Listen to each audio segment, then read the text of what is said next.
ថ្ងៃនេះយើងឆ្នៃ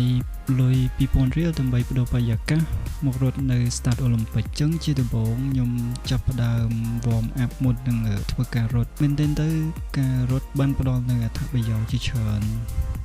មែនទែនអត្ថប្រយោជន៍ទី1គឺផ្នែករាងកាយទី1គឺបង្កើនសុខភាពបេះដូងនិងសរសៃឈាមព្រោះវាជួយឲ្យបេះដូងដំណើរការល្អនិងកាត់បន្ថយហានិភ័យជំងឺបេះដូងទី2ពង្រឹងសាច់ដុំនិងឆ្អឹងជួយឲ្យឆ្អឹងខ្នងនិងសន្លាក់រឹងមាំទី3គឺជួយគ្រប់គ្រងទម្ងន់វាអាចជួយដុតកាឡូរីបានល្អនិងកាត់បន្ថយជាតិខ្លាញ់ក្នុងរាងកាយហើយទី4គឺបង្កើនភាពអត់ធ្មត់និងថាមពលធ្វើឲ្យរាងកាយស៊ាំនិងមានកម្លាំងធ្វើការប្រចាំថ្ងៃផ្នែកផ្លូវចិត្តកាត់បន្ថយ stress និងការព្រួយបារម្ភ